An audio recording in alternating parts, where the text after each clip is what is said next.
मानव तन ही दीजिएगा। प्रभु से निवेदन इतना है कि राकेश सर को मेरी पत्नी बना के भेजिएगा। एक बार जोरदार तालियां राकेश सर के लिए बजा दे। जिस तरह की भोजन की व्यवस्था देते हैं, मन करता है यहीं रुक जाया जाए। तो लड़ाई एक बार कायदे से राकेश सर के लिए बजा दीजिए। बहुत बहुत प्रणाम करता हूँ। 4 पंक्तियों से अपने काव्य पाठ का श्री गणेश करता हूँ। इधर से बनता ही नहीं है, आधा बन गई है। कवियों के सम्मान में एक से बढ़कर एक रचनाकार मंच पर विराजमान है कि मंच पर जो तोप है वो बाद में दगेंगे, पर 12 बोर वाला ये हथियार देख लीजिए। और कोबराए नाकोंडा जैसे बैठे विषधारी यहाँ, पर डूबे सांप का फुफकार देख लीजिए। और पिस की बरांडी और रम वाले बुद्ध यहाँ, ठर्रे वाले लौंडे का हुकार देख लीजिए। और दीजिए या देते आज विनय कर जोर कहूँ, छोटा सा कवि हूँ सरकार देख लीजिए। बहुत बहुत प्रणाम। आदरणीय गुरु जी सामने बैठे हुए हैं। सर आपका मूछ बहुत अच्छा है, बहुत अच्छा मूछ है। जैसे आप लोग ऐसे ऐड के रखते हैं ना, तो हम लोग इसको कहते हैं उच्च मूछ। कुछ लोग ऐसे नीचे की तरफ झुका के ऐसे रख देते हैं, तो हम लोग इसको कहते हैं नीच मूछ। गुरु जी को बैठाइए। और कुछ लोग ऐसे पूरा गाल ऐसे गोला गोला भर के ऐसे रखते हैं, तो हम लोग उसको कहते हैं कुछ मूछ। और कुछ लोग ऐसे नाक के नीचे से थोड़ा सा ऐसे ऐसे, तो हम लोग इसको कहते हैं कुछ मूछ। और हमारी तरह जो पूरी तरह नहीं रखते, पूरा जिला खारिज एकदम क्लीन सेव, तो हम लोग उसको कहते हैं छुच मुच। एक बार कायदे से जोरदार तालियां आदरणीय के लिए बजाइए। बहुत बहुत प्रणाम करते हैं। देशराज भाई कल से लगे हुए हैं कि धनंजय भाई समय की अपनी सीमा है, समय की अपनी सीमा है। हमको पाकिस्तान वाली सीमा की याद आ गई। मैंने वहां से 4 पंक्तियां रख दी आदरणीय कि भारत कमाने ऐसे बढ़ा विश्व में, हर कोई मैत्री मिठाई भेजने लगे। और विश्व ख्याति तब मिली जब कोरोना काल में सबको कोरोना की दवाई भेजने लगे। और एक मदद यदि किया कभी भारत ने, तो एक के बदले सवाई भेजने लगे। और अवैध बम असलहे, अवैध बम असलहे भेजते थे पाक वाले, अब तो अवैध लुगाई भेजने लगे। अच्छा ही कुत्तों बहुत अच्छा। अभी हम आए ना सर, तो बाहर भौंकने लगा, तो हाथ जोड़ के हम खड़े हो गए। हम कहेंगे काटेंगे, कहें नहीं पहले आपको सूंघेंगे फिर चाटेंगे। हम कहें चाटेंगे, आप हमसे बड़े कुत्ते हैं। हम केवल दिन को भौंकते हैं, आप दिन रात दोनों भौंकते हैं। एक बार जोरदार तालियां बजा दीजिए अगर बात अच्छी लग जाए। नहीं नहीं, तानसेन गाते थे, हिरन आते थे, धनंजय शाश्वत गाते थे, कुत्ते ही आते थे। सबके अपने। अच्छा, बिरादरी वालों को पहचानने की आदत नीरज भैया को बहुत अच्छी तरह। एक बार जोरदार तालियां आपके लिए भी बजनी चाहिए। बहुत बहुत प्रणाम करते हैं। कहें 25 मार्च आ रहा है सर। देखिए पढ़ा लिखा हूँ, आप लोग जान जाएंगे, हमको दिवस भी याद रहता है। 20 मार्च को अपने यहाँ गौरैया दिवस मनाया जाता है। और केवल सोशल मीडिया पर आदरणीय लंबे लंबे पोस्ट, जमीनी तौर पर कोई काम नहीं। तो वहां से 4 पंक्तियां मैंने लिख दी कि वो अपने कारनामों से झकझोर दे रहे हैं, कि वो अपने कारनामों से झकझोर दे रहे, बेवजह दिल वो हमारा तोड़ दे रहे। और मुर्गा नोचे बिना जिनका बीतता न दिन, गौरैया बचाओ अभियान पर अब जोर दे रहे हैं। बहुत अच्छे। गौरैया बचाओ अभियान पर अब जोर दे रहे। बहुत बहुत प्रणाम करते हैं। और आदरणीय रविंद्र पांडे जी LIC एजेंट हैं। अच्छा, हास्य के बड़े अच्छे कवि हैं, बड़े अमीर ब्राह्मण हैं इस क्षेत्र अच्छा गोंडा के। अच्छा, हर महीने की 10 तारीख को 10 लाख की कार लेकर 10 किलो राशन लेने कोटे पर जाते हैं। ये अच्छा है, इस पे तो तालियां आनी चाहिए साहब, बढ़िया व्यंग्य है। बाबा भ्रष्टाचार की शुरुआत नेताओं का बहुत दूर, भ्रष्टाचार की शुरुआत हमसे आपसे है।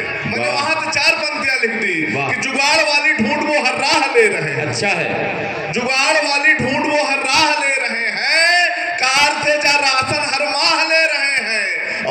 कैसे मान लूं कि बेरोजगारी है बहुत, जब मुर्दे भी मनरेगा से तनख्वाह। बहुत अच्छे, बहुत अच्छे। अच्छा, सरकारी अध्यापक हमारे सामने सब बैठे हैं, आप लोग इंटर कॉलेज के। हमारे अब यहाँ के अध्यापक तो बहुत अच्छे पढ़ाते लिखाते हैं। हमारे प्रयागराज में तो सरकारी अध्यापक मिड डे मील खिचड़ी वाले बिल्कुल नहीं पढ़ाते सर, बिल्कुल नहीं पढ़ाते। वहां तो 4 पंक्तियां मैंने लिखी कि अशिक्षा की ओर हमें वो धकेल रहे हैं। अच्छा, अशिक्षा की ओर हमें वो धकेल रहे हैं, भारत के भविष्य के संग वो खेल रहे हैं। मैंने पूछा सर जी क्या कर रहे हैं आप? कहें सोच के 70,000 रेल रहे हैं। कहें सोच के, अब तो 1 लाख के पार जाने वाला है। बहुत अच्छे। 8वां वेतन लग गया है। बहुत अच्छे। कहें बकाया दिए बिना फिर उधार मिल गवा। बकाया दिए बिना फिर उधार मिल गवा, बिन मांगे पेट भर के आहार मिल गवा। और हाई स्कूल में जे 3 दार भवा फेल, वह के शिक्षा मंत्री के प्रभार मिल गवा। वह के शिक्षा मंत्री के प्रभार मिल गवा। और बहुत अच्छा।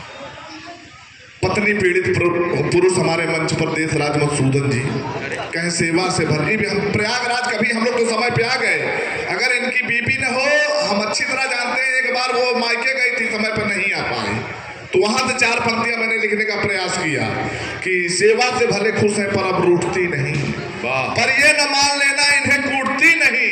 और जब तक सुबह में बीबी मारे न 4 लाख, कम वक्त मेरी नींद भी अब टूटती नहीं। कम वक्त मेरी। और ऐसा है, देशराज मधुसूदन की ससुराल जो है प्रयागराज में है, और देशराज ने अपनी धर्मपत्नी को कई बार समझाया कि घर की बात मायके वालों को मत बताया करो, लेकिन वो बता देती है। लेकिन ठीक है, एक बार धनंजय के लिए तालियां बजाओ जोरदार। नीरज भैया, मेरी भी बीबी कुछ कम नहीं। मैंने वहां से कुछ निकाले कि एक पड़ोसी ने मुझे एक बार मुझे चाय पर बुलाया। मेरे पड़ोस में एक मित्र ने मुझे चाय पर बुलाया। मैं सर धज कर जैसे ही मोड़ तक आया, एक काले कुत्ते ने मुझे दौड़ा लिया। एक काले कुत्ते ने मुझे दौड़ा लिया। मैं मुड़ा, भागते कदम घर की ओर बढ़ा लिया। बीबी घबरा कर पूछी, अजी इतना क्यों हाँप रहे हो? हुआ क्या जो डर से इतना कांप रहे हो? मैं कहा, वो आगे मोड़ पर एक काले कुत्ते ने। इतने में बेटी ने बीच में टोक दिया कि मम्मी, भाई ने बाल उखाड़ लिया। मैं फिर बोलना शुरू किया कि वो आगे मोड़ पर एक काले कुत्ते ने। बेटे ने बीच में रोक दिया, नहीं नहीं मम्मी। बहन ने किताब फाड़ दिया। बीबी चिल्लाई, बोली नाच पीटो, थोड़ी देर तो घर में शांति रहने दो, तुम दोनों चुप रहो, पहले मुझे कुत्ते की बात सुनने दो। तुम दोनों चुप रहो, पहले मुझे कुत्ते की बात सुनने दो। इस तरह के विडंबनाएं। अच्छा, कुछ 10-12 मिनट का समय मिला है, 1-2 व्यंग्य रचनाएं पढ़ दूं, सार्थक पंक्तियां पढ़ दूं, जिससे आप लोग भी जान जाएं भली बाप का औलाद हूं। कि मैंने अपने बेटे से पूछा कि बेटा बड़ा होकर क्या काम करेगा। मैंने अपने बेटे से पूछा कि बेटा बड़ा होकर क्या काम करेगा और दुनिया में किस तरह से मेरा नाम करेगा। बेटे ने कहा, देखना पापा, एक दिन मैं बड़ा लायक बनूंगा, सलमान गोविंदा शाहरुख सा नायक बनूंगा, फिल्म इंडस्ट्री में काम कर फिल्में बनाऊंगा, शोहरत के साथ साथ पैसे भी कमाऊंगा। मैंने कहा, बेटा मैं नहीं चाहता कि तू नाचे और ठुमके लगाए, बल्कि कुछ ऐसा काम कर जा ये दुनिया तुझ पर फिल्में बनाए। अरे मैं नहीं चाहता कि तू शाहरुख गोविंदा और सलमान बने, नायक ही बनना है तो भगत सिंह और अशफाकुल्ला खान बने। नायक ही बनना है तो भगत सिंह और अशफाकुल्ला खान बने। एक व्यंग्य की रचना और देखें। विद्यालय में ऐसी पंक्तियां हो रही, एक बार जोरदार तालियां बजाकर। व्यंग खादी के कंबल के समान होता है, जो चुभता तो है परंतु उष्मा भी देता है। हंसने हंसाने के साथ कुछ सार्थक पंक्तियां अगर न हो तो कवि की लेखनी अधूरी रहती। आप सभी के चरणों में कुछ पंक्तियां समर्पित करता हूं। एक मालकिन कपड़े की दुकान पर पहुंचती है। एक मालकिन कपड़े के दुकान पर पहुंचती है और बिना देर किए दुकान वाले से कहती है, जरा इस ओर आप अपना गौर फरमाइए, जरा इस ओर आप अपना गौर फरमाइए, एक कम से कम दाम वाली साड़ी दिखाइए। घर में बहुत काम है, ज्यादा ना वेट करेंगे। घर में बहुत काम है, ज्यादा ना वेट करेंगे। बेटे की शादी है, नौकरानी को भेंट करेंगे। साड़ी लेकर वो महिला दुकान से चली जाती है। कुछ देर बाद वहीं नौकरानी आती है, कहती है, भैया मुझे खूब महंगी साड़ी लेना है। कहती है, भैया मुझे खूब महंगी साड़ी लेना है, मालिक के बेटे की शादी है, बहू को देना है। और ये सब देखकर दुकानदार एकदम मौन है। वो सोच रहा है कि असली धनवान कौन है। वो सोच रहा है कि असली धनवान कौन 4 पंक्तियां पढ़ के मैं अपना स्थान लेता हूं कि बाहरी लोगों के हम मुरीद हो गए। 25 दिसंबर को हम लोग क्रिसमस डे मनाते हैं, परंतु 20 से लेकर 26 के बीच में, एक सप्ताह के बीच में हुआ वो इतिहास में हम अपने बच्चों को नहीं बताते। लेकिन प्रणब में है वो सरकार जो वीर बाल दिवस के रूप में 26 दिसंबर मनाने का आदेश पारित करती है। बहुत बहुत प्रणाम करता हूं। जब इतिहास को हम अपने बच्चों को बताने के लिए आतुर हो जाए, वहां से 4 पंक्तियां मैंने पढ़ दी कि बाहरी लोगों के हम मुरीद हो गए और क्रिसमस डे पर लाखों के खरीद हो गए। कि बाहरी लोगों के हम मुरीद हो गए और क्रिसमस डे पर लाखों के खरीद हो गए और गुरु गोविंद सिंह के बच्चों को भूल गए हम, जो भारत की आन के लिए शहीद हो गए, जो भारत की आन के लिए शहीद हो गए। बहुत बहुत प्रणाम, बहुत बहुत प्रणाम।